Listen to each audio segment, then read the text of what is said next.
Yes, ladies and gentlemen, it's Monday, and you know what that means. It's time for the Wrestling Inc. Raw After Show with Triple J, Justin LaBar, Jack Farmer, and of course, Corduroy Jimmy Korderas. This is going to be a great episode. I thought it was an incredible episode of Raw. Up the heels of a crazy Extreme Rules. Things are cooking. But while we let everyone settle in and find their seats, Justin LaBar, how you doing? I finally won at fantasy football.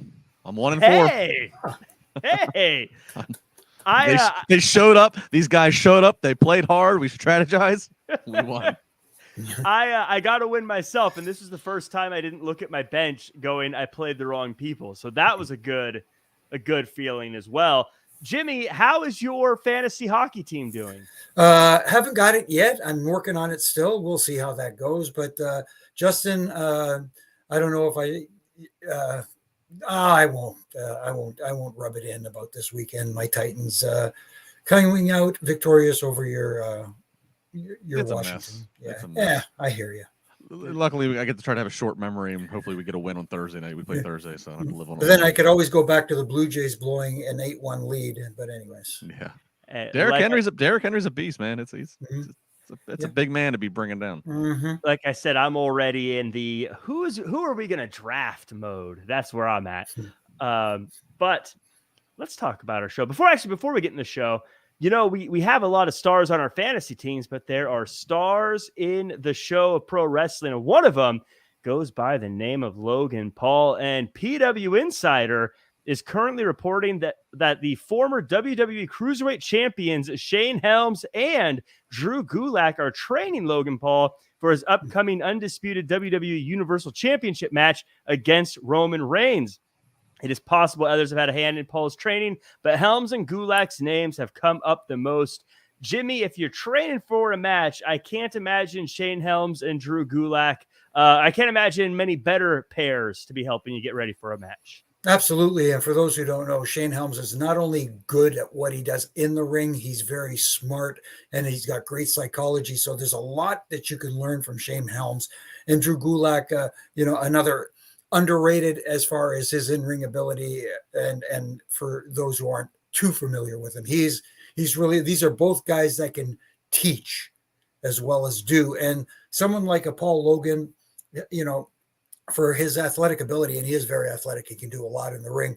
They need to not only show him how to do it, but kind of give him an insight into when to do it, which is which is almost more important than not being up in some ways.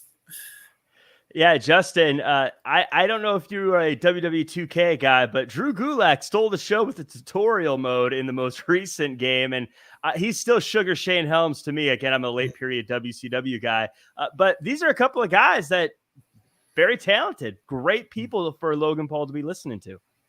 Yeah, absolutely. While neither ever main event at a Mania or been world champion, sometimes your best trainers aren't necessarily the people that ascend to that level. Sometimes your best trainers are the ones who stay positioned in a certain spot in the company because that's where they benefit the company the most. They're great hands is a phrase you often hear. Helms, Jimmy would know best, but I can just advance a little bit to that as well.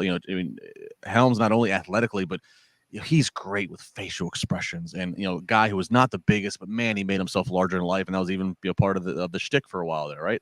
So and Drew Gulak the same, and it's kind of cool because Logan Paul, while Logan Paul is actually bigger than both of those guys, both Helms or Gulak, we've seen Logan Paul has the athleticism. Logan Paul can do some cruiserweight skill set repertoire offense.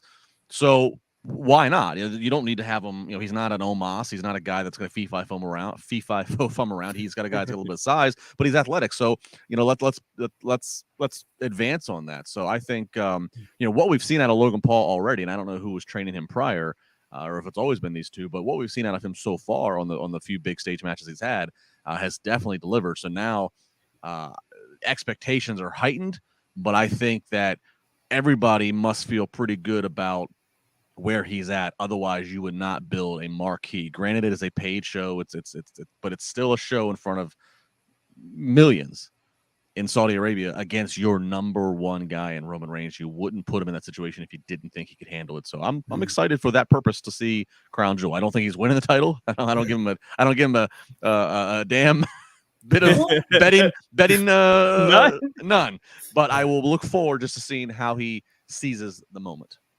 Well, I see NYC Demon Diva Issa is in the chat. So I think now is as good a time as any, since we're talking about Logan Paul, for me to say Logan Paul is greater than Benito. I'll take him over Bad Bunny, NYC. That's right. I'm picking my celebrity. I'm going with Logan Paul. She's going to cut you. Well, no, there you go. So that's before I get cut in half by Issa. Let's move on to the ratings news here. WrestleNomics shared viewership information for October 7th and Friday's Rampage averaged 404,000 viewers, which is down 14% from week previous, and the lowest the program has been since July 29th. It was even worse for Battle of the Belts, which saw the lowest viewership number ever. The live show aired immediately after Rampage and was watched by an average of 317,000 viewers there, as opposed to SmackDown, which got 2.243 million viewers, which was up 2% from the previous weeks. Yeah, things seem to be cooking for SmackDown, Jimmy. Mm-hmm. AEW continues to struggle on Friday nights. I don't know if there is a floor for the ratings that AEW is okay to take on Rampage, but it's got to start to be a little concerning at some point, right? Well, the concern is obviously when you lose viewers, it's a concern. But the fact is that they haven't been gaining viewers for I don't know how long. And I think a lot of that has to do with their catering to a specific core audience as opposed to trying to expand that audience. And yes, I've said it here many times before. There's more to pro wrestling than just pro wrestling. The in-ring product. You need characters. You need people that the fans can get invested in. Yes, it's cool to sit there and say, that was a great wrestling match. That was a great wrestling show. But at the same time, you need stories. You need characters. You need something to get people invested in. And I'm feeling that they're concentrating too much on that core audience that's very nitpicky at that regard, and not trying to expand that audience beyond that. Justin, I watch AEW. I watch every show. I follow it pretty closely. I'm a fan of AEW. I watch their Rampages. I'm going to be honest with you. I forgot Battle of the Belts was this week. Is there a marketing perspective where they failed here? Because, like I said, I watched the shows and I didn't even know it. Yeah, I mean, it could be. Look, it's Jimmy and I do the Dynamite review every Wednesday, and you get 2 hours of Dynamite, and they're packing it full with tons of stuff, and some of it is very entertaining. So but it's a ton of stuff.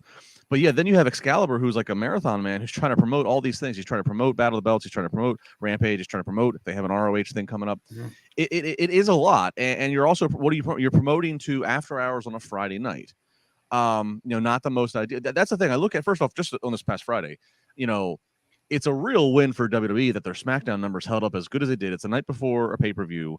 So, you can argue, okay, there's reason to be interested, or you can argue that the card's already set. I'm not gonna see Bray on Friday. I don't know. But the fact that Friday night did as well as it did, and it's up against Major League Baseball play. Major League Baseball had a hell of a weekend viewership-wise with their their opening wild card round. So the fact that WWE, who's in prime time, up against these other things in prime time, did as well as they did, and then AEW's on after hours, 10 o'clock, 11 o'clock. And then the bigger picture, the growth. Growth is that's the big thing is growth. I don't think I said this last Wednesday. I didn't want to be so negative, but I think it's worth mentioning just real quick while we're on here, and just perspective is, this past Wednesday was AEW's, 3-year anniversary for Dynamite, right? Mm-hmm. They were on the same city as they did for the inaugural Dynamite in 2019. They run the same city, but they run a smaller venue that had a third of the size of the crowd. What does that say in a year over year? You're 3 years in, and you're already in smaller venues, and you're not doing better number. That first Dynamite, I believe, was the best done. So you're not even doing better numbers than what you were 3 years ago. So that's in a whole. That's my concern. The Friday shows, I don't know. I don't know if they need to if they're going to keep doing them, get them positioned in more favorable times. I don't know, because it kind of feels like they're trying to put title matches. They're trying to put some of the bigger names on some of these Friday shows, and it's just not moving the needle consistently. And that's a problem when, look, if they're going to go into TV deal negotiations here soon, these Friday shows are part of the deal. That's part of the package. So you can tout, oh, we're getting $1 million consistently on Wednesday. Okay, well, you're sliding every week on Friday, and you want me to pay money for that too? Yeah, that's the thing is, we know the ratings were higher. So if they had always been at 400,000, I'd be like, yeah, that's who they got. Fine. But the fact that they consistently seem to be going further and further down is what's concerning to me, Jimmy. I don't know if, like I said, I don't know if there's a floor for them. I feel like I don't know if they're like, hey, as long as we're above 350, we're good, or if something like that. But I feel like you got to look at that and be like, something's not working here.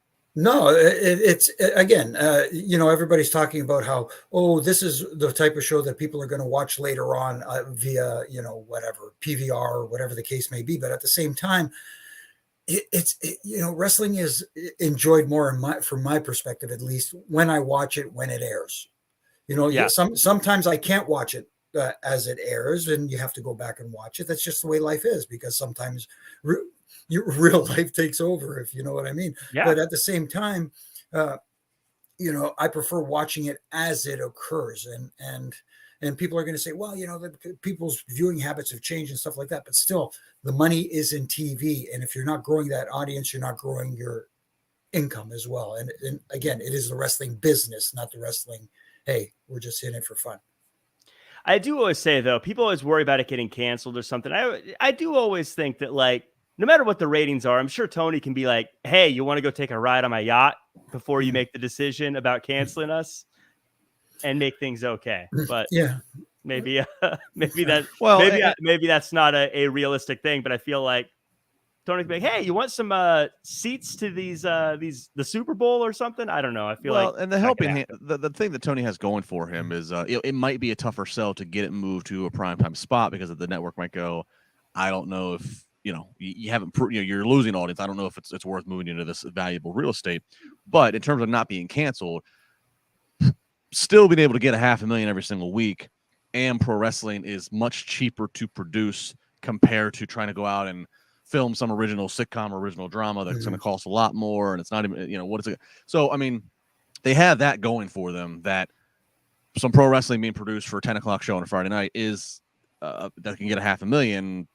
That is a better situation than maybe what some alternatives might be, but that's also relative to who's making the decisions. And when we hear about mergers and things going on in the TV world, you might have one person who is on the yacht with you, who is in your back pocket. Well, somebody new comes in who gets seasick, doesn't want to go out on the yacht, and they're not a wrestling fan. Well, all of a sudden you got a whole different hill to climb.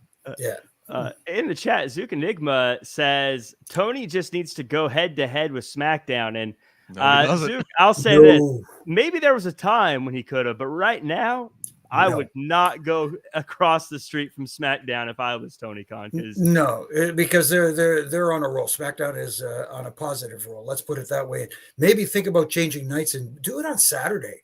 You know what I mean? Like, you can bring old school back. How about 6:05 on Saturday evenings? Just because it is an hour show. Right. And then every once in a while you can have a special, but a special like Battle of the Belts, maybe, save it for a Wednesday night or something like that. I don't know. Saturday would actually be kind of cool. Kind of like they used to do with Sunday Night Heat, where when it's a pay-per-view night, you do the Sunday Night Heat is the pre-show. The lead-in. Right. It might be kind of fun. But speaking of Tony Khan should not be listening to Zook. Zook, that's not, No. It's one thing. It's one thing if Dynamite beat NXT down in Orlando every week, but you're going to go up against Fox. Yes. They advertise SmackDown during football all weekend. You're going to go up against Fox and Roman Reigns and Bray Wyatt and Ronda Rousey and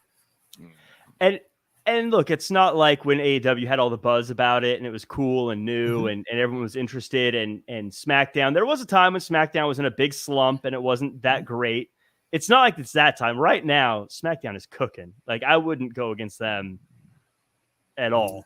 Yeah. And yeah, in fact, I like it when they make fun of it. I like when companies take shots at each other.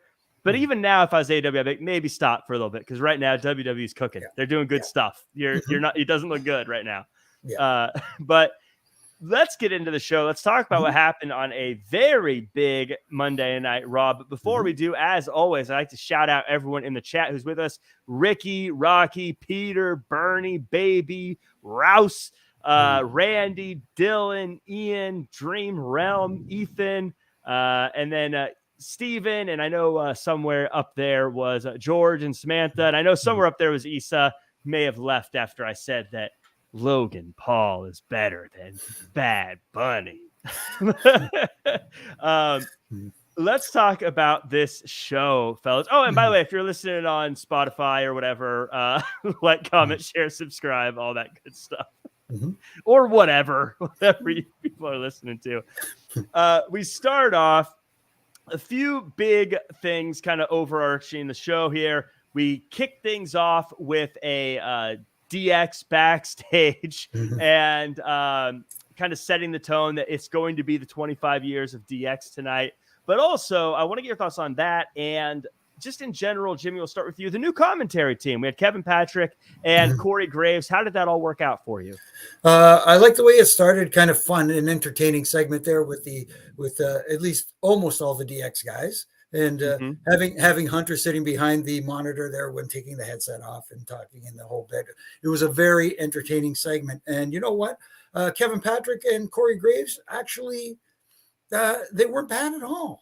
It's you know, obviously sometimes new voices you got to get used to, but at the same time, I thought they handled themselves very well tonight.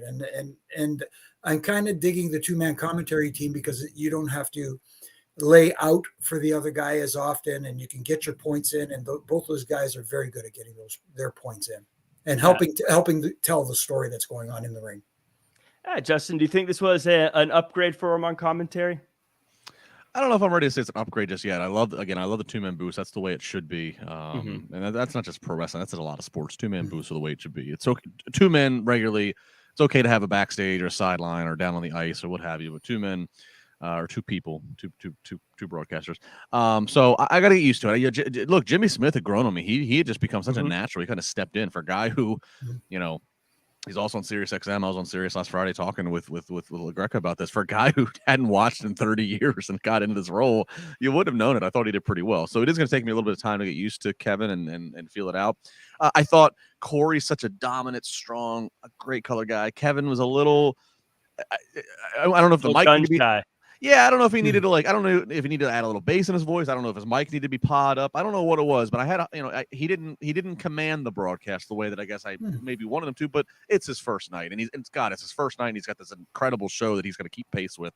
So I'm going to give the guy some time to win me over, but we'll see. And I love the cold open. I like the before we even get to the intro video, doing the DX thing, just kind of establishing and letting them be kind of a running thread throughout the night before we actually see them in the ring. I thought that was fun.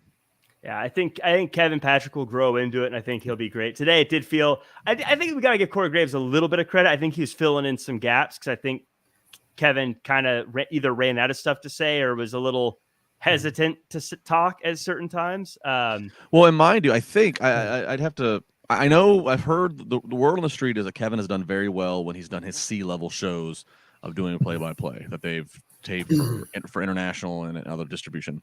I don't know. But if all the trials that Kevin has gotten has been in the 3-man team, that changes things, because you're used to having 2 others. So if this is your first night on Raw, live Raw, all these big things happening tonight that we'll talk about, and you only have one other person, and I mean that's a thing to get used to. So we'll give it time. We'll give it time. And I wanted to give a shout out to Cortez Mac TV for the super chat. That is appreciated. I don't see a comment in there though, Cortez. So if you do have a comment, just say it, and we'll read it out on the air for you. But thank you for the super chat. Now Cortez is saying the super chat didn't go through. Cortez, yeah, just go ahead and let us know. Leave a regular comment, and we'll read it for you. You don't need to super chat twice. But let's get started with this show. What the actual show was. We start with the bloodline. And Roman Reigns comes out and says that Jey Uso is being a little too loud, and that means he might be weak. But Sami says he'll handle it and tells Jey he isn't acting very Usy and to be cool. Jey is about to lose it when Matt Riddle comes out and challenges Roman, and Roman says, nah. So Sami says he'll step up, and everyone just says yeet to it. We also get later in the night, Roman leaves to go do New York, but tells Jey that he needs to make sure Sami wins. Jimmy, I've been waiting all night to ask you this. Are you allowed to say yeet? No, I'm going to refrain from saying it because, I was told not to. But anyway, no, I'm kidding. I enjoyed this segment, the opening segment. Usually, the Bloodline took their sweet ass time getting down to the ring during the entrance. It was just so heelish. I know the crowd was into it and they were loving them in the whole bit, but at the same time, I was like, this is what true heels do. They take their time, they go out, they get people, and they were able to turn them during the broadcast. But there's one thing I'm loving about the Bloodline is the honorary Uso. Sami Zayn is just dynamite right now. He is so entertaining. I love watching him, whether it's in the ring wrestling, during these promo segments or whatever it is. Sami Zayn is just knocking it out of the park right now. Yeah, Justin, Sami's knocking it out of the park. I think Jay's knocking it out of the park as well, as far as the way he's emoting and acting during all this. What did you think about a rare Roman Reigns on Raw appearance?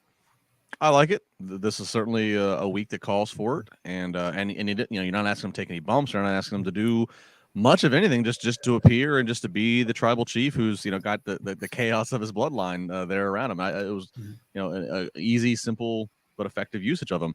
Yeah, I mean, look. Let's think about this, guys. Whenever it happens, they are creating a money payoff match between Sami Zayn and Jey Uso whenever it happens. And that's what it's all about. I mean, and if I would have said to you 6 months ago, a year ago, whatever, there's going to be money in a Jey Uso versus Sami Zayn singles match, you would have gone, what are you talking about? But they have position. They're long playing this, slow playing this. Yeah, the whole Sami, the whole thing feels, I try to think back, okay, what's one of the last things that's felt this lightning in a bottle, this kind of must see, this kind of the soap opera, and I go back to, Kevin Owens and Jericho of Best Friends. It's just got this thing of where you throw it up against the wall. Somebody sat around and said, hey, what if we put Sami Zayn as an honorary Uso member of the Anawahi family, put him out there.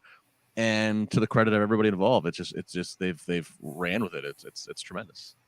I've always said I think one of the reasons the Bloodline works so well is they do give us little evolutions continually, and so it's not just the same Bloodline since the beginning. It's actually kind of growing and changing, which keeps it interesting. And now, what's going to happen with Jey and Sami? And I'm into it. And to that point, Jack, look, Roman's been world champion for 700 something days. Yeah. The fact that they've, as you said, evolved this and they have these layers, and we bring in Solos, Sikoa, and now the Sami Zayn stuff taking off, and that allows you to kind of buy some time to continue to allow, it allows Roman to go a few more weeks, few more whatever, not having to even defend his title. Yeah. But it keeps the Bloodline front and center and relevant. It keeps Roman relevant without burning through creative and without burning through opponents for him. And so it really is a magical formula. Yeah, and really quickly to that point, Justin, the fact that Roman hasn't been in title defenses as frequently as some people would like to see makes those title defenses seem that much more important. It's a simple formula, folks. I love what they're doing with Roman. I think I don't think they could do it any better. We did get the super chat through from Cortez. By the way, Cortez Mac TV says, here it is. Might be in the minority, but missed Byron Sachs on commentary. Kevin Patrick wasn't much of a change, and Byron didn't deserve demotion. Graves overtalks everyone. Cortez, I will say this. I really want to see Byron get a shot on play-by-play. I'd love to see him be the lead one of these days. I hope he gets that shot. What do you guys think? Jimmy, I think I saw you nod your head. Are you a big Byron Saxton on commentary fan? Yeah, he surprised me. I thought he really excelled at it and got better and learned. And I don't know if you'd call this a demotion doing the backstage stuff. I think it was just who knows what's going to happen in the future. Maybe we will see him back on the commentary booth, and hopefully we do, because I thought he excelled there. Yeah. Yeah, I mean, Byron grew on commentary, but again, he was playing the babyface commentator. Graves would be the heel, and then you have the man in the middle, the host, running things, and you don't need that. Kevin Patrick can be the moral voice and run the show as a play-by-play guy. Graves, of course, plays awesome as heel. Yeah, Byron, I wouldn't call it even demotion. They kept him on Raw. It's not like they said, "Oh, you're going to NXT." Right. They kept him on Raw. Now, to Jack, to your saying, I want to see him do play-by-play. Eventually, the GOAT, Michael Cole, eventually might want to retire or ease into hey, I'm just going to do a few of the bigger premium live events or what have you. And then at that point, maybe Vic from NXT comes up. He was on Raw once upon a time. Again, different regime. Maybe he comes back up, gets another try on Raw or SmackDown, and Byron can swoop down and he can fill the play-by-play in NXT, and then that starts his cycle up. So they have depth. That's the important thing, is they have depth that they're fostering in a very particular situation and job, which is hosting the shows, because it is a task. Yes. As far as it being a demotion goes, I was pump the brakes on demotion. You don't really know what entails everything that changed with Byron Saxton. As long as he's making the same. Yes. That's the key. That's the key there. Because if he's making the same or more, hey, good for him. So we get a match here, one that's been built up kind of for a while, and it kind of happened a bit quietly. Austin Theory versus Johnny Gargano. Big win for Gargano in what feels like the end of the side quest for both these guys. Justin, this match is everything I would have wanted to see from these two, but for some reason, am I wrong? It felt like it was missing something. I don't know what it is. I can't tell you what it is, but when it ended, I felt a little bit like, huh. I kind of get that. Look, it was a good match. I mean, there was some really, some of the DDT spots and the finish that Gargano does. I think first off, it's a big win for Gargano to win clean over Austin Theory. It's a big deal. Austin Theory's been pretty well protected this year, so to get that clean victory over him, it's a big deal. I think what we're starting to see, and look, I've talked about it, Johnny. My first work on the Indies was Johnny Gargano was our champion. Vic Joseph from NXT was actually one of our commentators. And Johnny built up such a rapport with the fans. Granted, we were working the same 5-6 towns in Ohio every month, so it was like an old territorial kind of thing. He built up this rapport with these same towns and fans, and he was he was like our resilient kind of Shawn Michaels, is how I'd always compare him. And then he did that same thing in NXT. He built up that rapport with that niche hardcore audience, and some of it was a repeat audience. I think Johnny is in the transition right now. Okay, he's got his first real main roster run. You're in a different town every single night. A fraction of those people did not watch NXT necessarily. So I think we're still in this getting people familiar with him. And I think having really good performances like he had tonight, having a win against, again, Austin Theory, who was featured heavily in WrestleMania this year. This is what needs to be done to get people understanding and buying into Johnny Gargano and making him credible. They're still going to have to find ways to get him to connect with the audience, Jimmy, whether it's some promos or they get a storyline that I mean, I know we're doing a lot of stuff with Miz and Maria. I don't know if they want to bring in his wife necessarily, but we're going to have to get some people feeling close to Johnny is what I'm getting at. Jack, is what I think felt a little flat tonight, is some people in Brooklyn just weren't sure what to think about Johnny Gargano because they just didn't know much about him. Exactly. Yeah, Jimmy, thoughts? No. I don't know how you can explain it any better than that, because we say it all the time. Johnny Gargano in ring is awesome. There's no other word for it. He's awesome in the ring. He's an awesome talent. He can do so much. He can tell great stories, the whole bit. But at the end of the day, you want the audience invested, like we keep saying here. And they get invested in a person, not just because he can do as I like to say, twisting, burning 450 hammer Phoenix splash. They want to get invested in the person themselves. And I don't feel, like Justin said, that he's drawn the audience into who Johnny Gargano is. as a person. We need to see more Johnny, whether it's just his real life, who he is, and he's a cool dude. I like Johnny; he's a good dude. But or it's a little more fire, something that to set him off. Anything. Just we need to get more invested in him. And my suggestion would be, my pitch would be, Johnny wrestling. Johnny comes from Cleveland. Johnny has a hell of a story. Johnny is he's as big of a super fan of the business as you can get, right? Action figure collector of t-shirts. Like he was just like so many of us at some stage in our life. He was not living on the big house on the big side of town, nothing like that. Johnny truly is a great American just story of kid with a passion, fighting his way through just life and obstacles and what have you, making the best of the situation, grinding on the indies. I think if they choose to try to tell that story, hell, if they want to do a little mini special that they can air on Peacock, things like that would help. Because if they don't, my fear, if they don't do that in the next 6 months, and if they just continue to try to put him out there and say, he's this white meat babyface you got to cheer for, my fear would be we run into like a Rocky Maivia situation. You're having him beat people, he's winning, he's whatever, and and people just start to revolt against it because they're not buying into it and they feel like it's getting forced on them. I don't want to see that because I think Johnny makes a really good babyface. Johnny also does good heel work, as we saw in NXT. But I think if they want him to be a heel, if they want to eventually position him to be one of the top 3, top 5 babyfaces on Raw, great.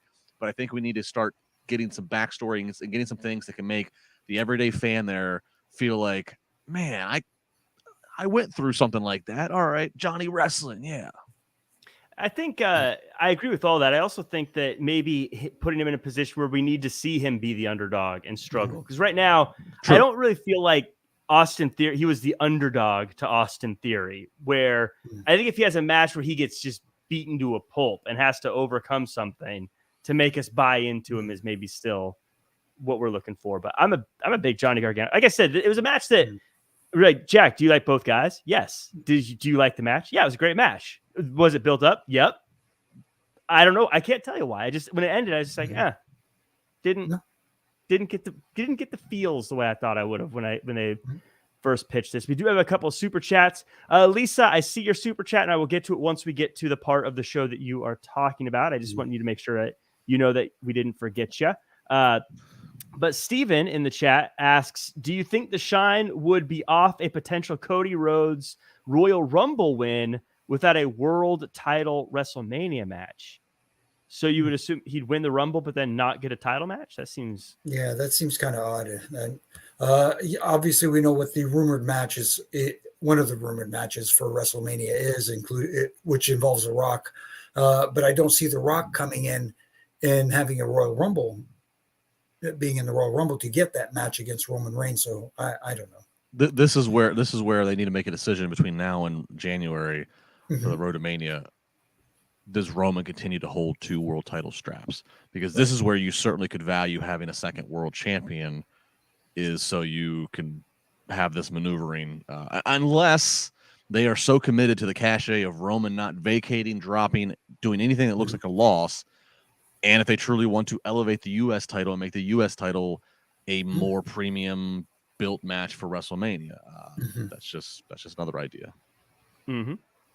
So we also got another one here about Cody Rhodes. Bear Hudson is asking, if Cody Rhodes wins the Rumble and The Rock returns to face Roman, does that take away Cody's moment in the spotlight? How do you book The Rock's return?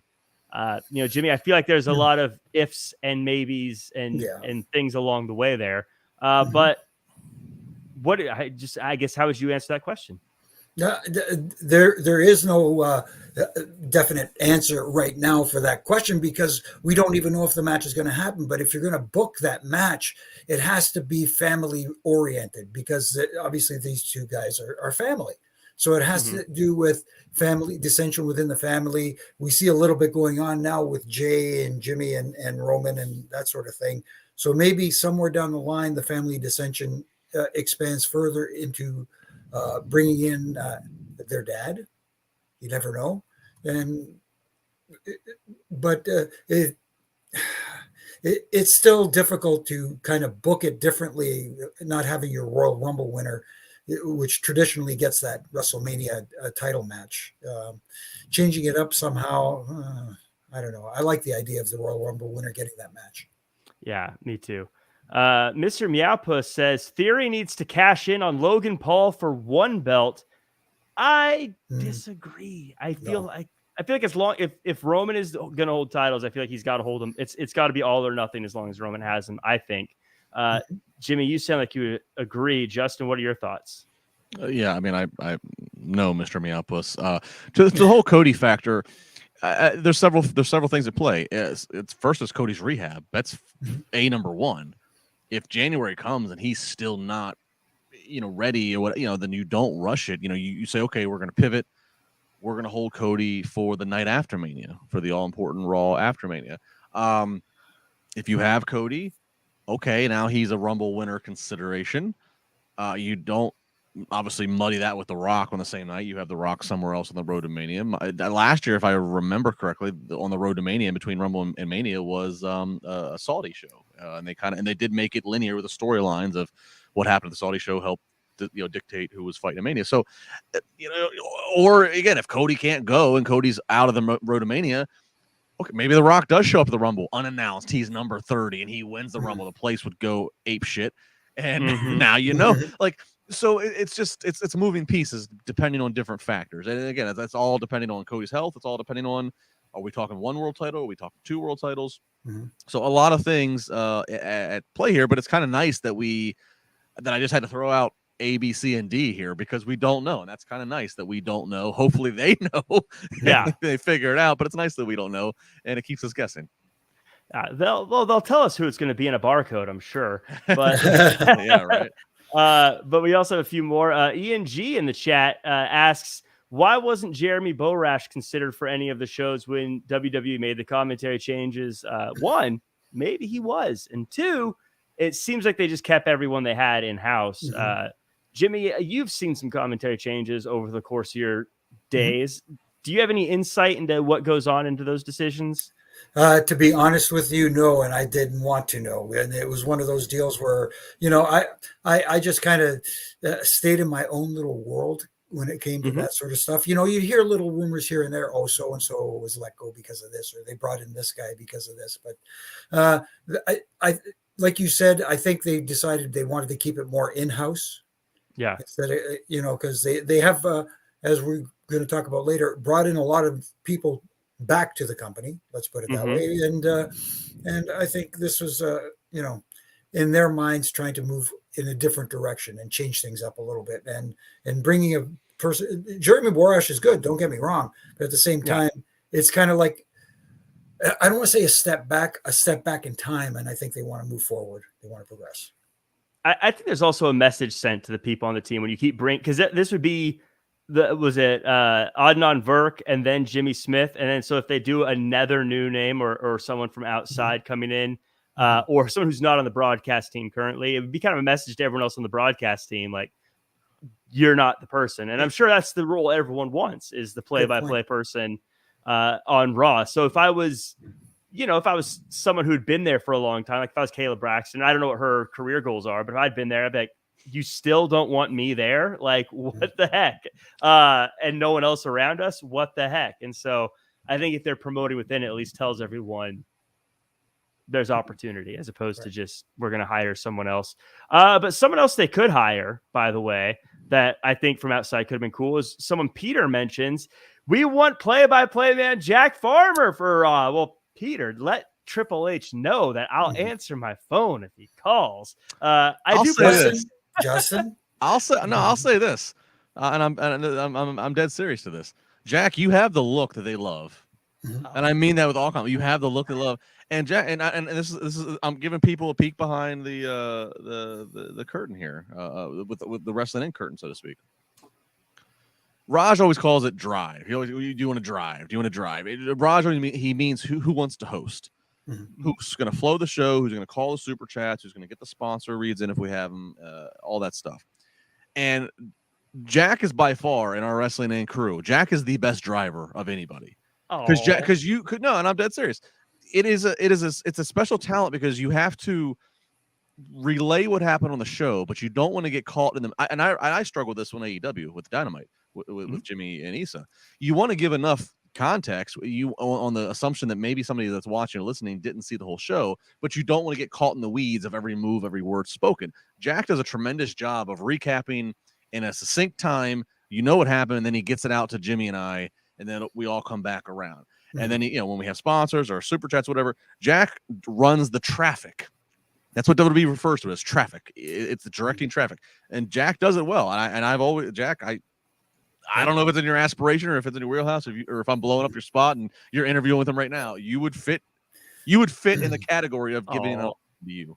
Awesome. You just made my entire week, Justin LaBar. I actually do play-by-play commentary for Santino Brothers here in California, and I dabble in a little bit with the United Wrestling Network and Championship Wrestling when they give me a shot. So, cool. Yeah, I would love that opportunity. So, Triple H, give me the phone call. Let's do this thing. If you see that 203 area code, you pick up, Jack. Yes. Pick up. Or Jacksonville or whoever, give me a phone call. But 203. But Peter, thank you so much for the kind words. It's very appreciated. And Lisa, again, I see your super chat, but I'm going to wait until, speaking of driving, till we get to that part of the show. So we do have Rey Mysterio versus Chad Gable, and these two did their thing in the ring. Believe it or not, they're two good pro wrestlers. And it really boils down to Judgment Day coming out. They don't really impact the match, but Rey gets the win. And post-match, Dom asks Rey to hit him. And when he doesn't, Judgment Day attacks. And then an emotional Rey refuses to do anything to Dom. So Dom hits him with a 619. Jimmy, great match, obviously. But I think the story is the emotion that Rey was showing after this match. And that's what's getting people invested in this storyline, including me. I'm loving the story that's being told right now. The son, trying to get his father to hit him. I mean, like, oh my goodness, hit me. Like, I can't say enough good things right now about this storyline and the progression and direction it's going. I'm anticipating it, because even I'm sitting back here and go, what a disrespectful little brat, and I remember him as a 5-year-old kid running around the buildings and stuff like that. I'm thinking to myself, Rey, just do it. So, and even though I know it's sports entertainment, but I'm thinking to myself, oh man, just do it. It is funny. I'm thinking to myself, hit your kid. Why don't you? The whole time this is going on. Justin, I don't know about your family, but my dad would have, he would have obliged at this point, I think. But this story has been dragging on for a while, but we talk about buildups like the bloodline. When this happens, the place is going nuts. Yeah. I mean, again, there's kind of slow playing it. There's tremendous heat on Dom. I mean, he's getting some of the loudest reactions of people that just don't even want to let him speak. That's true. I mean, every heel in the locker room, you pray for that. You pray to get that kind of heat to where you can't even get a sentence out. And he's getting it. And they're slow playing. I'm a historian. I'm a nostalgia guy. I call back to, we don't have a lot of, you have some family storylines, and I know that I'm getting ready to go into a kayfabe family. But I can't help but think like there was a long road of the Undertaker would not fight his brother Kane. He wouldn't even lay a hand on Kane. And there's, it's not as good as that story. I'm not saying that, but there's that feeling of like they're slow playing this. They're making this. It's going to count. Whenever Dom and Judgment Day does something so despicable that it pushes Rey over the edge. I think in Kane Undertaker's case, it was Kane dug up their dead parents and whatever. That put Taker over the edge. So we don't know what Dom's going to have to do to get Rey, but damn it, it's going to be just like I said earlier with Sami and Jay. It's going to be a moment when you finally are going to get that payoff of an advertised match that you're getting some money out of this. See, this is why I don't like to be too hard on pro wrestling, because that was incredible. When the Brothers of Destruction, before they were the Brothers of Destruction, when they were doing that whole thing with like Taker not wanting to fight Kane. But when you describe it like that, it sounds so silly. But it was incredible when we were watching it live. I loved it. Yeah. Like what's Jimmy, what's Dom going to do? Is Dom going to have his dominatrix Rhea like kidnap his sister Leah? I could see that happening. You never know. I was thinking Angie, but Ray's wife. You never know. But I will say this too, to further the point here. I think Dom is starting to feel his way through this now. He's starting to feel a little more comfortable in his role.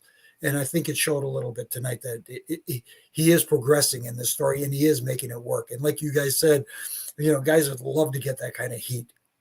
He's got the loudest heel reactions of anybody, I think, right now. Like consistently too. Just they do not like it's this. That's such great. Everything is so great right now. It's crazy. And that's got to make Rey and obviously that's got to warm Rey's heart, because Rey has 25 years in North America. As Rey's never been a heel. He's the number one babyface. He's the number one superhero, the number one smallest giant. And so it's kind of like taking that 25 years of equity that he's built up, and now he's finally turning it over and letting his son cash in on it. That I've been one of American wrestling fans' number one babyfaces for 25 years, and now my own son, who physically towers over me, is just slapping me around. It's allowing him to transfer all that goodwill that he has to the audience over to his son, and fast passing his son to being one of the top heels on Monday night. I mean, so again, for Rey privately, this has got to be just what better thing professionally can you do for your son? Right. So when Rey says, I want you to have a better life than I had, he's saying, I want you to be able to be a heel. Yeah. Because I was never able to, and people beat me up constantly. So I want you to be the one beating people up. Yep. We get the Judgment Day after this. They're talking some trash and celebrating. Balor brags about beating Edge. Rhea brags about hitting Beth. And Dom continues to take shots at his dad until AJ Styles comes out and teases that he's going to join the Judgment Day. But no, it's the OC that comes back. The Good Brothers show up and they chase off the Judgment Day. And now it looks like we got ourselves a possible gang warfare going on. Justin, are we going to see a Bullet Club? Well, we got the OC, the original club. We got AJ and Gallows and Anderson, and this is all right in time for Survivor Series. And so, look, I'm a fan of Gallows and Anderson personally, professionally. I like to see these guys. They are, as the term goes, they are good brothers. They're good. They're just. I'm happy to see them getting paid again. So I'm happy to see them there with WWE. It makes sense to put them with AJ. They were last seen with AJ on his broken his boneyard. His boneyard match with Taker. So it's good to see them. And look, the Triple H is quietly sweetening the depth of his tag divisions. We have these factions, but there's also the tags that are breaking out in this. And I know people will say, "Oh, where does the criticism start with Triple H that he's doing what Tony Khan's done? Is how many guys you have to hire?" Here's the difference. And this is a very acute difference. Triple H has 5 hours of prime time programming to fill that he is getting paid over $1 billion for. Okay, so he could, and also in the last 2 years, Vince and company depleted a lot of the depth of the roster over the case of budget cuts. So there's some room to replenish anyways, and you have 5 hours of prime time to fill and not have rematches every single week, which Triple H has not given us any rematches since his takeover at the end of July. So yes, Triple H will be beholden to the same criticism the moment that we start seeing these guys and girls coming back, and then we don't see them for weeks on end or whatever. But right now, he's got 5 hours in prime time, which is an apples to oranges to AEW, where they have 2 hours in prime time, a bunch of other hours that aren't even on. Some of them aren't in prime time, some of them aren't on TV. They're just YouTube or what have you. So it's a different situation. And so as long as they continue to be utilized, that's the difference. And it's a relevant point. I know it sounds like a WWE homer explanation. It's not. It's a relevant point. And so I still think that if Gallows and Anderson, if AJ needs fighting buddies to go up against this faction that he's been dealing with the last couple of months, who's the most relevant people to bring in to have AJ as a faction? It's Gallows and Anderson. So they're free agents. Makes sense. And I say with that too, Triple H isn't missing right now. Like, at least for me, every Raw and SmackDown are incredible week in and week out. Until he starts missing, I'm not going to question anything he's doing. And Jimmy, to get your thoughts on this, I'll be honest, like, I think if this was, again, 6 months ago or a year ago, OC coming back, I'd be like, okay, we've seen it before. But because of how good things have been and how good Triple H has been, now I'm being optimistic. And I'm like, this could be incredible. I'm excited to see it. And it's so interesting how when your expectations change, suddenly it's easy. It's like momentum makes it easier to be great, if that makes sense. No, it does make sense. And that's the thing, making sense. And that's the biggest reason why Gallows and Anderson returning tonight for AJ Styles is working. It worked because it does make sense for them to have their OC buddies back. And that's the difference here with just going out to sign talent because they're available and stuff like that. And they're an ex this guy or an ex that guy. And like Justin explained it perfectly, I think the difference between the two, just signing someone because of where they used to work or signing someone because they are a name that they've had before and they can utilize them correctly in this process of telling a story. And that's the thing with Gallows and Anderson. They fit perfectly into this story. Yep. Go ahead. No, I was just gonna say, just a final thought. Like, it opens up so many creative possibilities. You have AJ with Gallows and Anderson now. You can lead up to Survivor Series, presumably. But like then maybe, again, to keep things fresh, we talked about evolution of the bloodline. Let's talk about evolution of Judgment Day. Maybe Finn runs his course, so we start to have problems in the Judgment Day, and then we get to Rumble, where it's every man for himself. Maybe Finn and every man for himself and his Judgment Day compadres have a problem, and now we're building to the night after Mania, where Finn defects from the Judgment Day. He's had enough of this dark side, and he joins back with his buddies. And now you have the Bullet Club essentially under roof to market that. It just opens up so much, and but it all makes sense. So you're not sitting here scratching your head trying to figure out how A connects to Z. It's just this is how it should be. This is not supposed to be. Pro wrestling is not supposed to be difficult to produce. Supposed to be surprises, supposed to be swerves when appropriate, but at the end of the day, the X's and O's, the bases of it, are very, very elementary.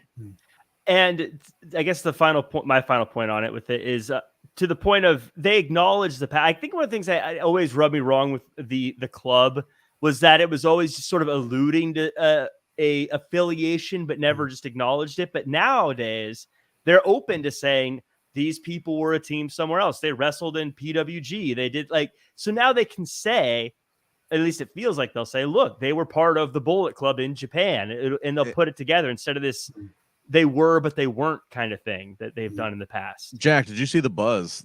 So Anderson's apparently holding, and I don't follow New Japan. So if you're a New Japan fan, come at me real quick. Anderson's holding I guess a New Japan title. Yeah. And so when this happened tonight, New Japan, one of their Twitter accounts, retweeted the WWE official account showing this return. So Forbidden Door got everybody all like, holy what? So yeah. It's very exciting to think about a possible Forbidden Door with WWE as well. And look, I like all wrestling. I'm a wrestling nerd, so I like AEW, I like WWE, but so the idea of that happening in WWE is just as cool as it was happening in AEW. So I'm excited about it. I will say there were a lot of people that poo-pooed all over AEW when they brought in the Good Brothers for the Forbidden Door thing, but now we're acting very excited about it in WWE. So I will call that. To be fair to that, no, hang on, I'm not gonna let you just on my It's 12:06 in the morning on the East Coast. I ain't gonna let shit like that fly by.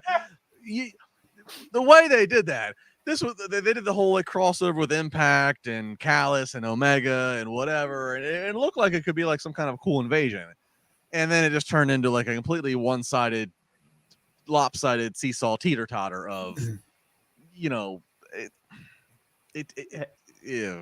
was a poorly executed crossover. I'll say this. Hey, when WCW and WWE had their big show, one of them got squashed. when NXT UK and NXT 2.0 had their show, one of them got squashed. It's just the way it goes. I'm just saying, Tony Khan puts out a press release on Saturday talking about John Moxley's signed on for 5 more years, mental, whatever, and he's going to work exclusively with our partners. New Japan's one of our partners. And then 2 days later, New Japan's retweeting WWE and somebody who's still technically holding a New Japan title. That just, to me, that's like what's going on here? Proceed. Well, we got Byron Saxton interviewing Damage Control, and they say that they imply that they're going to get another shot at Bianca's title. And tonight we get Bayley versus Candice. The story is that Bayley's working the leg, but with a quick roll up, Candice is able to get the win. Post-match, Damage Control beats her up, and Bianca tries to make the save, but gets beat up also. Jimmy, is this is obviously good for Candice. Is 2 back-to-back losses for Bayley a bad thing, though, in this case? In this case, I don't believe so, because with Bayley's very good at getting her, for lack of a better term, her heat back. And with Damage Control, and they did that at the end of this match. So they still kept her relevant. They kept her, the spotlight still is on her with Damage Control, and having them all lay out Bianca and Candice. I think at the end of this, I don't want to say saved the day, but also took away some of that negativity of her losing 2 in a row. Yeah, there's something to like, what's the last image you remember? And it's them standing tall, I guess. Exactly. Is what you could say. Yeah. Justin, was this the right move? I feel like this would be a divisive situation, Bayley losing twice back to back. But again, Candice getting a win, which is good. Yeah, I think Bayley holds her own. I got to be honest here. So the whole Damage Control, I think when they were but I have to timestamp it this way. Creative things change. They're one of the first. Oh my God! We bring back EO, we bring back Candice. There was no leaks that this was happening. So them with Bayley showing up at SummerSlam, it was a big deal, right? And so there was kind of a novelty of oh, okay. But I got to be honest, the novelty is worn off on me. I think all 3 ladies individually have something to offer, and I can see why you value them.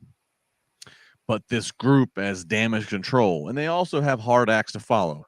Judgment Day say they run Raw. Judgment Day's running Raw. Okay. You have that. You got the if you're watching the shows all together, the Bloodline over on Friday. Bloodline's running Friday. And now we got Wyatt's back. Who knows who Wyatt's got and his family. So in this world of some stables and some alignment, Styles and the Good Brothers, the OC, this Bayley, this Damage Control does feel forced. It does feel a little forced to me. I question myself tonight going, I don't know if I'm buying into them. I buy into Bayley as a heel, but this collective trio, I don't know. It's wearing off. I need something. I need something to re-energize them, or I need a fresh coat of paint. I need something. The novelty of them all being together and all being back on TV. Bayley been off for a while. Obviously, EO and can't.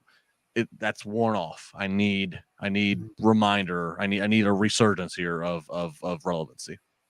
Do you think some of that is because their main thing right now is they have a tag team, but there's not really a tag team division for them to run, so they're kind of stuck where Bayley's at the top but can't become the champ, but also the tag champs don't really have much to do? Maybe. I mean, look, maybe Dakota and EO. Yeah, right. Them being a team, maybe they don't have a tag team title to go after. Maybe that's what it is. I don't know. But I just that's what I felt tonight. I was like, this just feels a little bit forced. I'm not, again, great to have Dakota back, great to have EO back, great to have Bayley back healthy, but there's something feels a little manufactured that I'm not buying into right now. Well, we got a super chat from Lisa. And Lisa, I want to thank you so much for being patient about this, because you sent it in a while ago, but I wanted to wait till we were talking about the women's match before we got to it. Lisa says, Bianca is now officially a legend, do you think? Or is Bianca officially a legend, do you think? And Beth is a beast. I was saying on Twitter the other day that I feel like Bianca is becoming the next generation John Cena in the women's division, in the sense that she's the person that can just overpower any evil obstacle, is also just about as lovable as you can be and as good of a person as you can be. Obviously, a long road before you become the actual next John Cena, but seems to be living up to that kind of potential. Jimmy, what say you? Like you said, the potential is there for her to be an official legend. She's on her way. It's just, I think it's still too soon to categorize her as a legend at this time. And yes, Beth is awesome. She's a beast. Justin, I like to play a game called Hall the Way, where I say if they retired right this minute, would they go into the Hall of Fame? Had they already done enough? Bianca Belair has won a Royal Rumble, main evented Mania, multiple championships. Has she done enough? If she said, you know what, I'm going to be an actress from now on, has she done enough to go into the Hall of Fame? My gut says no, but you rattle off those stats, and that's more than some other current Hall of Famers have done. Yeah, there is no criteria to get in the Hall of Fame. So if Bianca Belair retired tomorrow and went to Hollywood and just did Hollywood, I don't think that she's put enough of an imprint on the business to where that she'd have a legacy that's going to be talked about 25 years from now. Mm-hmm. I think if she continues for another 5 or 10, that could happen. I do think everything about her character, I think from the way she looks, the way she speaks, her in-ring move, I love the hair. I love that. I don't know. She connects with the audience abroad. It doesn't matter. I see men, I see women, I see black, I see white. I see everybody cheering for her. So I think she's really got an awesome recipe for success, but she still needs to do more. Granted, everything she's done a lot in the last couple of years. That's actually very true. You rattled off some good stats, but she would not be Hall of Fame material right now. I still need to see more for her. And of course, Beth Phoenix is a beast. And God, I love callback. I love Rhea Ripley doing the whole R.I.P. tribute to Beth because of what she did to Beth. That's a little touch of genius there. Perfect. And I will say the one stat that's missing from Bianca, if she was to go to Hollywood right now, is how successful are her movies? Because let's face it, if she's bringing in big money, she's going in the Hall of Fame. Yeah. Regardless of what the although the number one guy in Hollywood is still technically not in the Hall of Fame. Good point. Yeah. Yes. Yeah, he's still not. That would be fantastic if he I guess he would only have a rivalry with a match with Roman, but like if someone like Edge was like, you're not even a Hall of Famer. That's true. That's a good point. If the Rock and Roman have an eventual verbal showdown, if the Bloodline versus if the Tribal Chief comes in to surpass the Tribal Chief, that's a quip they have is, Yos, Rikishi's in, Yoko's in. Where are you at? Yeah. Because you've been gone for a while. You're out there in all those Academy Awards. You forgot what it's all about. You ain't in no Hall of Fame for Good call. Good call. I like that. So we have the Miz's birthday celebration. He gets a baseball bat and a couple of big balls. Some things haven't changed under the new regime. It's a DX show, all right. And Dexter shows up and he eats some cake and he pops the balls. We also have a backstage segment with DX hyping up a couple of local talent guys for their match with Omos and saying next week it's going to be Miz versus Dexter. If Dexter wins, he's joining WWE. If he loses, he's gone forever. Justin, this feels, again, we've said for weeks, this needs to get to the next stage. Yeah. I feel like at least now we're at the next stage. We know what the next step is, right? We should be. A match. There's stipulations. Dexter wins. He's in the company. Miz wins. Dexter's gone. So, yeah, we're finally there. So that's good. I mean, I'll shove to the side my same criticism that's been in the past of he pops up, ruins a Miz's celebration, and chokes out the Miz. And it's like, well, why am I cheering for this guy? And he's stalking the hell out of the family, and the crowd pop for him eating cake. One thing to note here. If you're looking for the Easter eggs, which that's a big part of WWE today, When the Miz is first walking backstage and then he meets up with Maurice, this is before we go out to the ring for the celebration. As Miz is walking, a random crew member's in the background walking away, and they had a big old QR code to their back. We thought the QR codes were done. We got the reveal that Bray's back. The QR codes continue. I believe they ended up stretching to clues that basically signify the date for this Friday. We know Bray Wyatt's advertised for this Friday.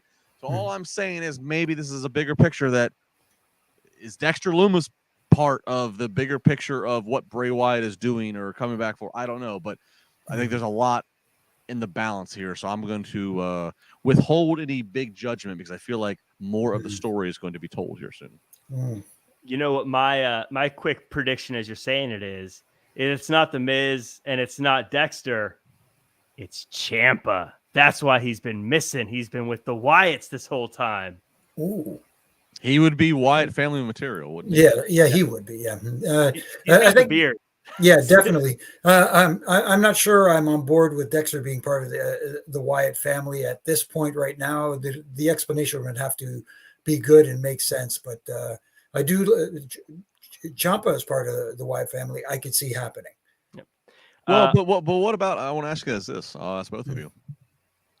We saw all the characters. They replayed it for us. We saw Ramblin' Rabbit. We saw Mercy the Buzzard. We saw Huskus the Pig. We saw all these characters. Bray on Twitter, he's Wyatt 6. Like the characters equal out to 6. Like is Bray recruiting and are we embodying all these characters? You know, like is he recruiting a new Wyatt family where they each take an incarnation of these characters? I mean, because that kind of equals out with people talking about Karrion Kross. We're seeing clues during a Miz Dexter Lumis thing. Like, is Wyatt come back alone, or does he have a cult following again? Yeah, I think both can work. You could even have Bray being all 6 characters, depending on which how he feels that day. You know, you don't know who you're going to face that day. Are you going to face, He says, "Screw you, Mick Foley. You did 3 characters. I'm gonna multiply you. Yeah, I'm gonna double that. Yeah, I'm gonna be 30, and I'm gonna be every single Royal Rumble." But Jimmy's right. That might be where the psychology of this is. Bray Wyatt just is gonna play 6 different. I mean, God, if you got a guy that's got the range that he's got, you use him in 6 different incarnations. I mean, maybe that's where this does go. Who knows? Maybe. Omos beat 2 guys. Don't know if there's really much to take from that. Enhancement match is just that's all. Yeah. Omos's look is better. They finally found ring gear that works for him. For a while, he was dressing like he was still a bouncer of a club. Like he was still bouncing for Raw Underground, but he was wrestling. Now he finally actually has that. The other thing I want to say this is that, you know, he's from Nigeria and he's a legit 7 foot, whatever he is. But they still have him doing the monster rah and growls. Like from all I've heard, this guy's actually very well spoken, an articulated young man. Why does it have to be the Great Khali Ra thing? If he could speak well and he's from Nigeria, like could he be like Nigerian royalty and money, or a mercenary from Nigeria that's come to conquer America? Like, let him speak. If he can speak, if that's a strength, if what I'm hearing is correctly, if he can speak and what have you, why does he just have to be the same old fee fi fo fum?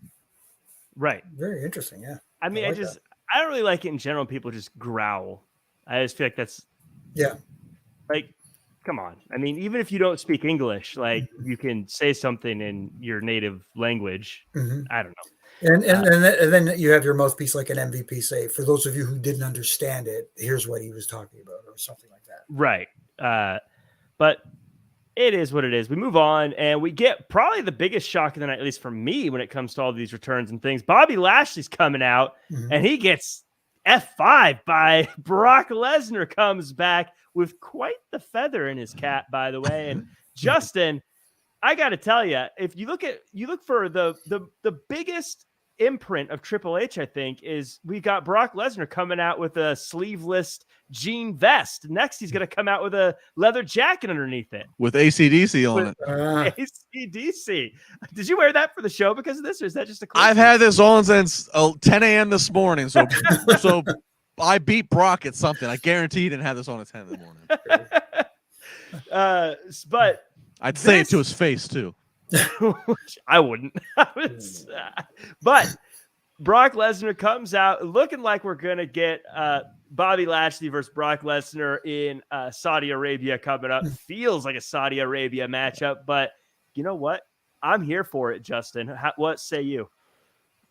Again, way to pack a punch for the season premiere, right? I mean, Brock comes back. Lashley beat him at Royal Rumble. The sentiment's there. It's great to see Brock back. I'm a huge Brock fan. I say he's generational. I'd say to fans who poo-poo on him that don't understand the attraction, you are going to miss him one day. Brock is a generational. All that said, and he's great for the Saudi shows. So yeah, him versus Lashley is probably going to happen. All that said, I do question a little bit. I know that there's the history there, so I understand the logic of let's tap into the history of Brock was beaten by Lashley. We've done so much work to build Lashley up to be one of your top baby faces who's been credible, and the fans have really been behind Lashley. And you could hear it tonight. The fans were a little bit torn. Some of them wanted to chant for Brock, and then some of them were just kind of quiet. So the decision to bring Brock back, and Cowboy Brock is kind of just a face Brock in a lot of ways, but to have him come back against a very credible Lashley, who then later on in the show, I'm getting ahead a little bit, Jack. I'm sorry, but it's relevant here. Seth Rollins is provoking Lashley of, I thought you're a good soldier, and they're drawing into Lashley's military service and just being an all-around. Bobby Lashley's an all-around standout guy. He's a tremendous individual. So I'm a little bit torn on this. That Brock's back. Okay, Brock versus Lashley is sign me up every day, but trying to babyface Brock while you have a very babyface individual in Bobby Lashley, I'm a little torn on how this is going to come off. Yeah, Jimmy. Of course, Seth Rollins, we'll talk about that. I mean, I guess we could just lump it in together. Seth Rollins goads Bobby Lashley into a match after this, and he wins the championship. I love this in the sense that it protects Bobby now. He still looks like dominant guy, but he's now not having the championship anymore, and kind of frees things up in that way. But I think Justin makes a lot of good points about feels like we were supposed to like Lashley and Lesnar, and it kind of gives us mixed emotions, Yeah, that's not just a problem with this. It's a problem, I think, industry wide right now is heel versus babyface. That mentality, it's lacking in a lot of stories being told because the fans are being torn for who they want to cheer for. You get a guy like Brock coming back. You heard the reaction. The crowd popped huge for it, and yes, because it was a huge surprise. But even when he came into the ring and started, going face to face with Bobby, he was still getting cheered, and people, like you said, Justin, people were behind Bobby Lashley as well. And this is the problem I'm having now. It's tough to distinguish. Like you look earlier in the night, someone like a Miz, who gets that heel reaction big time, abandoning his wife because he's afraid of Dexter Lumis and leaving her alone in the ring with him and stuff like that. They kicked her into the cake too. Yeah, exactly. But here's a difficult one because Brock can be a great heel. He could be an awesome heel, but people want to cheer him. So there's the difficulty there. And go ahead, Justin. Yeah. No. I'm sorry. I didn't want to finish. Please finish. I'm sorry. No. It's just like I said. It's when you're telling these stories, it's tough for fans to choose a side when you like both guys, and that's what we're getting exactly in this situation, like you said. Yeah, and Jimmy, I didn't want to cut you off. And I guess the next step is then, okay, so where are we going? So so we're gonna have Brock versus Lashley at Saudi. Brock doesn't lose a whole lot of matches. Okay, that's fine. Brock beats Bobby. Bobby looks, heroic and tries to fight, but too many F5s, can't do it. Well, what does that do now? So Brock, okay, maybe he's back around for Rumble or Mania, whatever. But now there's been a lot of work to be done. There's been a lot of investment in Bobby this year, and that kind of kills Bobby. So then I present the alternative of, I know that Bobby and Brock have the history, again, back to Rumble. But is that where we need to go? Or are we better off on having, Judgment Day running roughshod, abusing Rey Mysterio, my fantasy booking, kidnapping his daughter, whatever, and Brock just showing up, Cowboy Brock kind of being the John Wayne, the Clint Eastwood, the sheriff of the town, challenges Damian Priest because he's the biggest in stature. So Damian Priest gets the rub of being on the marquee with Brock Lesnar and Saudi, fights Brock, loses to Brock, but there's a rub there. Brock can still move on versus the other thing, which is we have Brock versus Baby Lashley, but now you kill Baby Lashley because he just got I'm a little sour on the decision here. I'll see how it plays out. I'll see how they execute it, but I feel like we're building some other heels here. Who knows? Dominic is assaulting his father, Rey. Rey refuses to stand up to Dominic. If Brock's in a babyface position, Brock shows up. All right, boy. If your father's not going to whip your ass, I'm going to whip your ass. I'll see you in Saudi. So now you have Dominic. That would be the greatest thing I've ever seen in my life. But I mean, Brock and Rey go back to early days of the 2000s. Brock was so Brock can say, look, I got respect for your old man. You have no respect. I'm here to beat that shit into you. And so now Dominic, who's getting booed and healed out the building, is up against Brock. We go to Saudi. Brock kills him. Place goes crazy. We buy some time until we have to get Rey versus Dom. We get Brock on the marquee, and we get Dom some more heat. These are just things I'm spitballing here. I just and that would be great too, because after Saudi, after Brock just flattens Dom on Raw, Dom comes out and says, Rey or Dad, I can't believe you let that happen to me. Right. There you go. Right. Yeah. Right. Yeah. Brock goes, oh, you're not gonna respect your dad? I'll be your poppy. Yeah. Oh, there you go. Oh, that'd be good stuff. We'll have to see how it plays out, but I like that. I want to see Dom get F5s.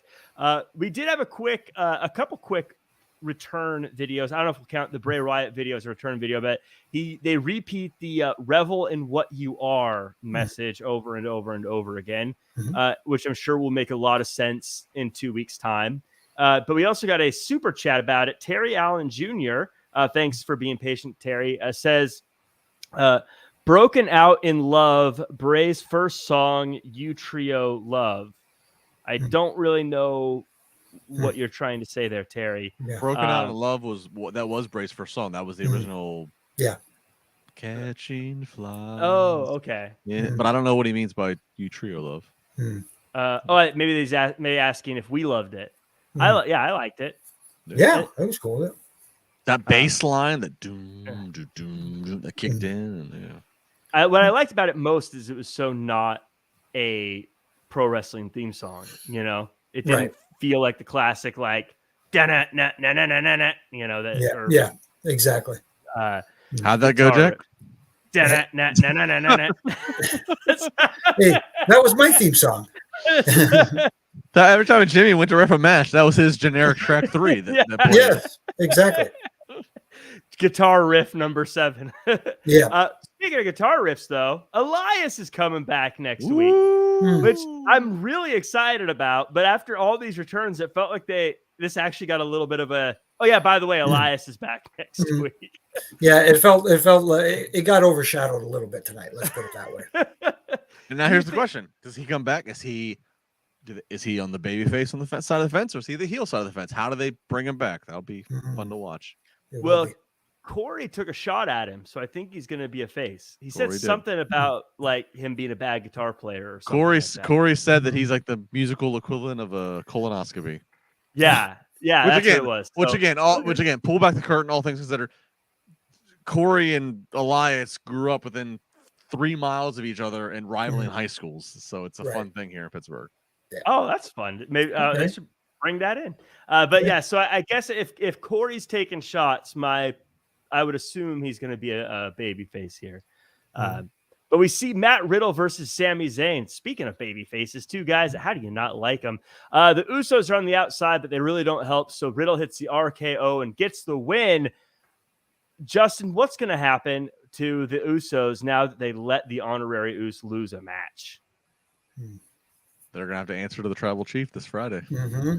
Exactly. But I think the swerve is Sami Zayn's out there busting his ass. Jay, why didn't you take care of things? I told you to fix it. Yeah. Right. And it's seeming like a little bit more and more that Roman Reigns is siding with the honorary Us as opposed to the original family member Us. And Jimmy, at what point, as we're doing all this and we're approaching Survivor Series, and at what point do we not get the higher powers? I look at the bloodline like the mob. I think of Goodfellas. I think of Casino. At what point do we not get Alpha and Sika? And at what point do we not get them, even if it's in pre-tapes because it's controlled environments and we can make them look and sound the best? Maybe maybe that's better than putting them out live in front of a crowd and what chance get the best, whatever. So at what point do we not bring in the next? We just heard recently, Solo being introduced and the family. Like, at what point do we not go to the next level of the family that's sitting around that table, Goodfellas or Casino style? Yeah, maybe we do get to see it at Survivor Series. Who knows? I keep thinking my comic book kind of booking here. Speaking of that, is I keep thinking they brought in Sami. What if they bring in another non-bloodline member and then that's when Jay says, "Look, you've lost sight of what the bloodline really is. Now I need to stop you because now it's not about family; it's about power, and you've lost your way." Roman Reigns. And then Roman Reigns smashes him because he's Roman Reigns and he never loses. But, can you imagine the segment of if The Rock finally confronts the bloodline to try to get them straight, and Sami just bulldozes to the front of the crowd and says, "Let me handle this, Dwayne."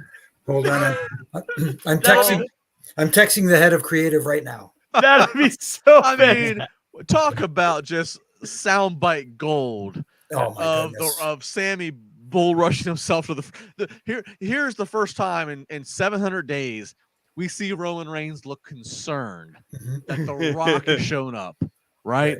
And now The Rock is challenging him in his authority, and Sami just says, "I got this." And I mean, just the potential of what could transpire from that.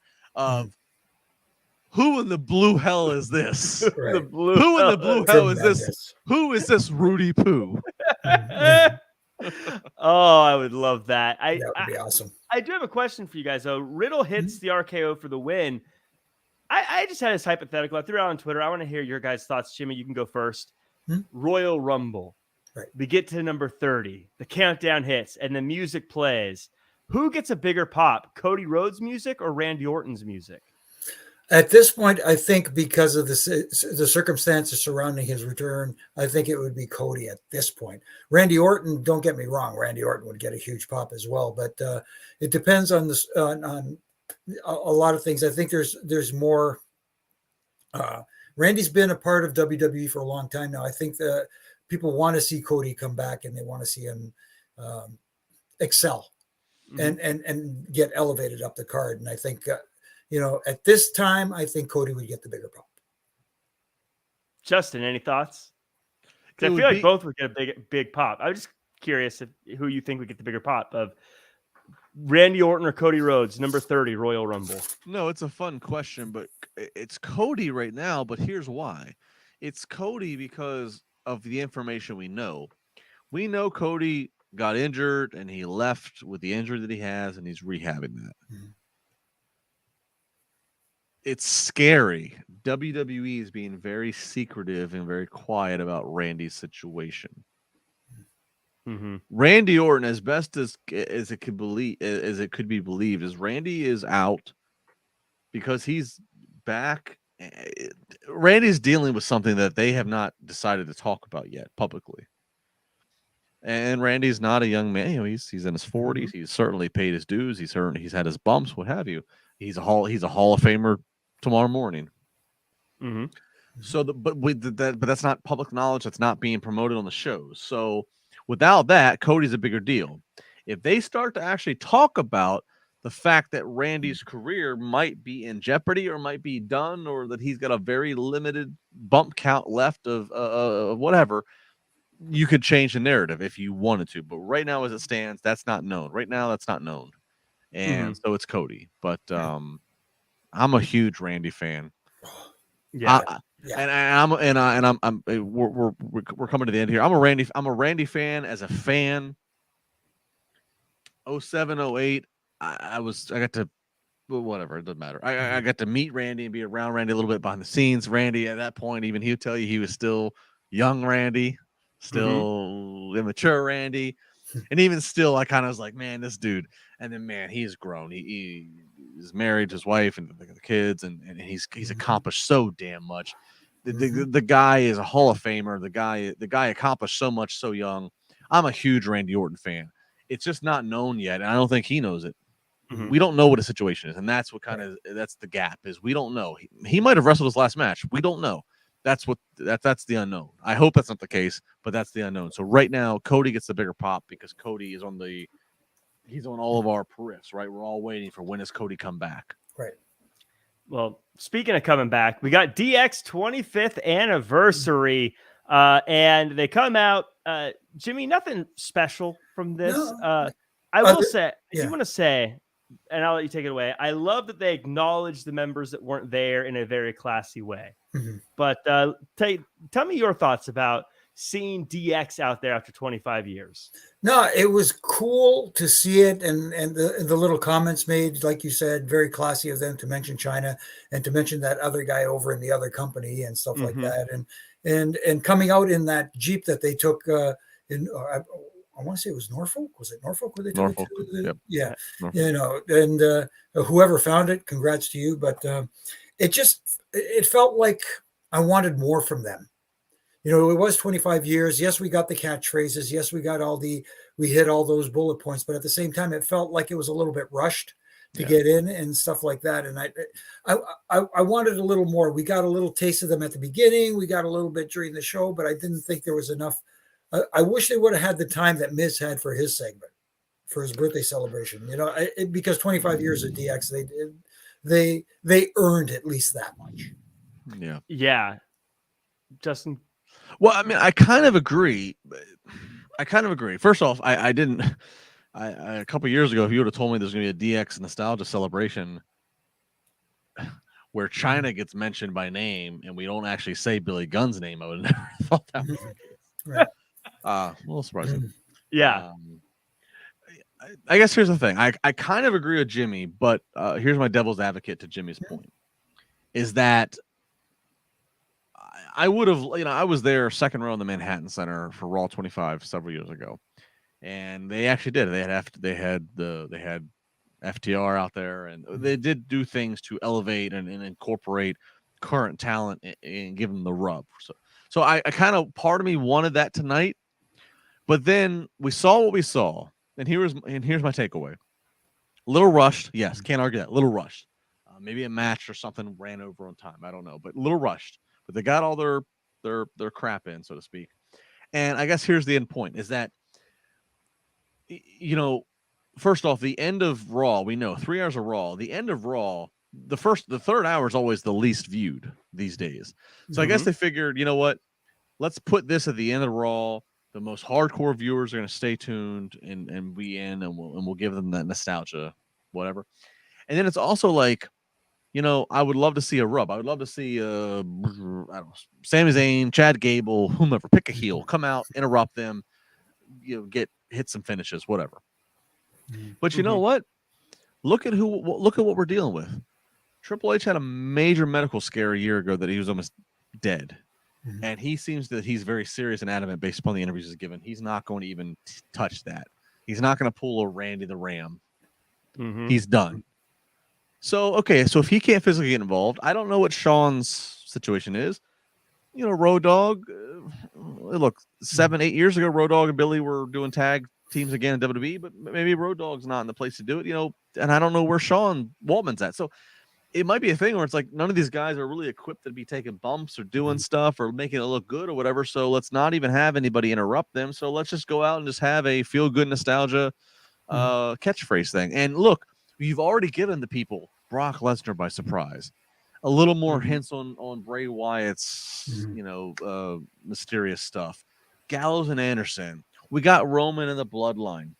You gave the people a lot. It's not like the show was solely built on DX. So all that said, while I was a little bit disappointed, I tried to digest. I turned the TV off and I said, you know what?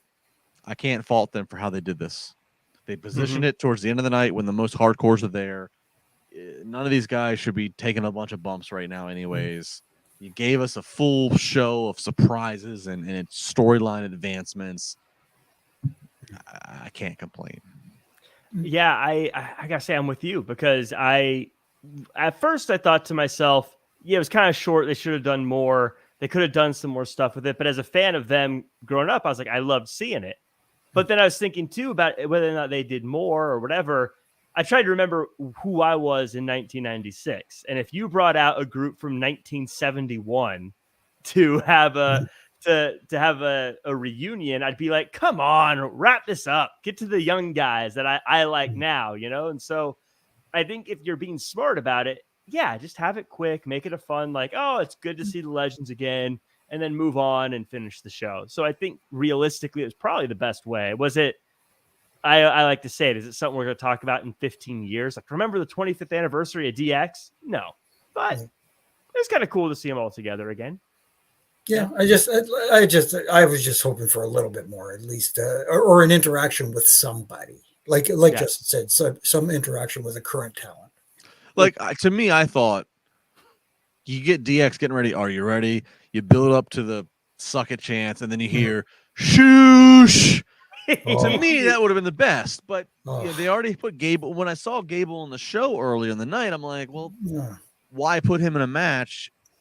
Save him. So missed opportunity. Yeah, but again, I don't know. H doesn't want to bump. I don't know what Triple H. Road Dogg's had his. He's getting older.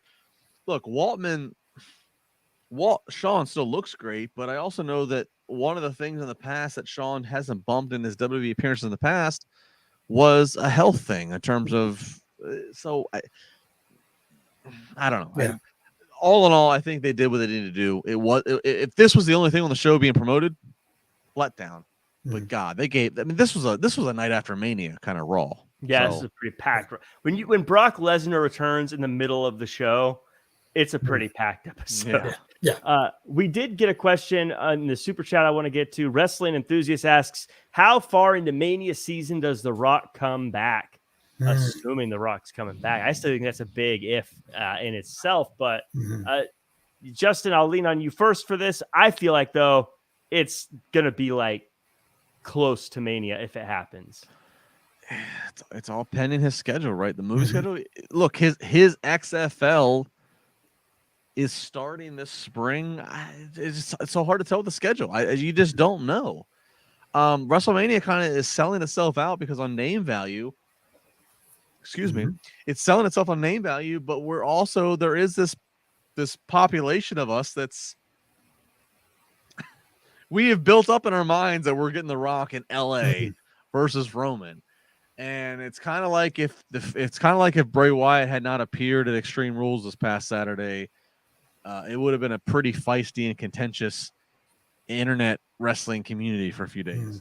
It's kind of the same thing. We've all kind of worked ourselves up to booking that it's going to be The Rock versus Roman in LA. And if for some reason The Rock is not able to do that match, whatever they have Roman do is just going to be poo-pooed on by a portion of the audience. So I don't know when. I hope to God The Rock appears at some point for nothing less than Triple H's first Mania that he's booking does not get soured with that kind of disappointment. Yeah, because Jimmy, WWE, to their credit, I don't think they've done anything that is alluding to The Rock being at WrestleMania. This is all fan-driven, really. Yeah, pretty much, and people love when they hear something like this and it gets out there. All of a sudden, people think, "Oh, what a great idea!" So they're keeping it alive. Basically, again, this isn't a definite. This is all speculation. So it's like you said, Jack, is fan driven, and they're having a lot of fun with it, especially now that The Rock is the biggest movie star in pretty much the world right now, the Black Adam as he is.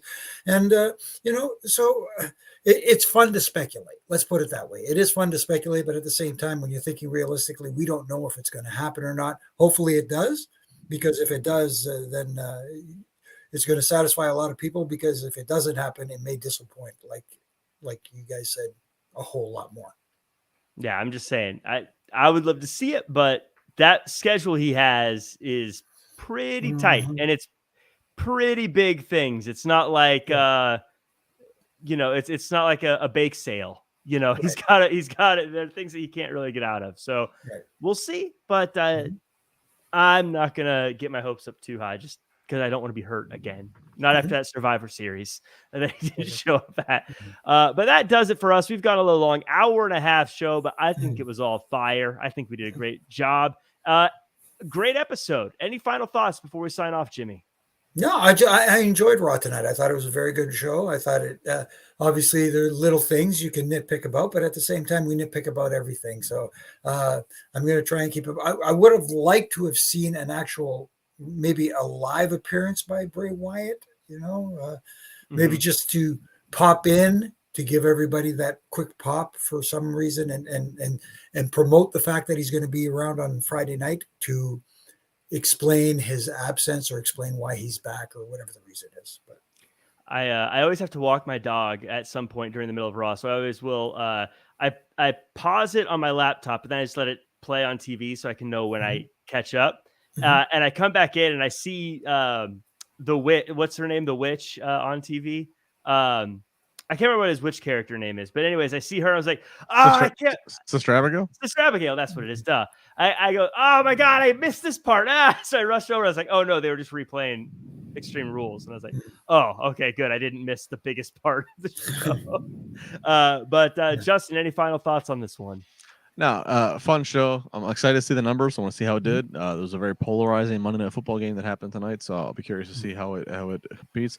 And I mean, I get what Jimmy's saying, but I'll disagree with Jimmy just on the fact of, again, if this show had nothing else, you need to give me an advancement of Bray Wyatt, especially in person. But we got an advancement on video of, a new message at least. And you have all this other. You have Brock, you have DX, you have Gallows and Anderson, you have so much other stuff. If I'm Triple H, I can justify. I got, again, back to the AEW thing. I got 5 hours of prime time I got to fill each week. Can I get enough to give me a solid 3 hours on Monday? And can I get people hanging over on New Orleans for Friday SmackDown? So I think the allocation of the big names I'm okay with, and I'll have Friday SmackDown now on a screen, because I feel like I'm going to get something more of Bray Wyatt and whoever else. So, and one more thing for everybody to take away: when Triple J can disagree, but we're still Triple J. I am gonna tell you both how I really feel right after we get out there. Okay. No, but thank you everyone for being in the chat. Iron Meds VR, Baby Ice, Ricky Zaldivar, Dylan Matthews, the Jiff King, Tut Graff, and Bernie, and Rocky, and Ian, and everyone else. Thank you guys. Thanks for everyone who's, by the way, listening to the show on Apple Podcasts. Leave a 5-star review and say Triple J. I was gonna say Triple H. Triple J is killed it tonight. That always makes me feel good when I see those. Justin, where can the world find you online?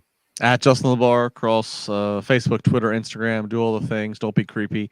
Follow, like, subscribe, leave a comment, tell a friend, tell a friend, tell a friend. I'm on Busted Open Friday mornings with Dave and Thunder Rosa. I'm back Wednesday night with Jimmy and Issa after Dynamite. Please, where in the world are you? All the people that Jack just shouted out, tweet at us. Let us know where you are. I will retweet it. Where in the world are you? What are you doing? Are you in the gym? Are you at work? Are you in school? Are you cleaning the house? Are you ignoring your boss? Are you ignoring your spouse? Whatever it is, I want to know, how are we entertaining you? Please tweet us. Yeah, and Jimmy, where can the world find you? On Twitter at Jimmy Korderas, on Instagram at Real Jimmy Korderas. You can find me on Facebook as well. And you can catch me from Monday to Friday doing my ref and rants on all my social media platforms where I have a little bit of fun with critiquing. And it's not meant to be malicious. It's just meant to have a little fun critiquing and wanting to see everybody get better, not just one company. Because this is a great time to be a wrestling fan because there are a lot of good wrestling out there. It's coffee critique. There you go. Exactly. Or critique over coffee. There you critique go. Over coffee. You can find me at Real Jack Farmer across all social media. And unlike Justin, feel free to be creepy with me. No, never mind. Don't do that. Creepy. Don't be creepy. I've dealt with creepy. I don't want no more creepy. There you go. No, that does it for us. Make sure to follow at Wrestling Inc. as well as stay up to date on all the news. Check out the NXT after show tomorrow, the AEW Dynamite after show on Wednesday, the SmackDown and Rampage after show on Friday, and all the other stuff they do at Wrestling Inc. Tons of stuff there. Check it out. It's always good stuff. And until then, we'll see you next time.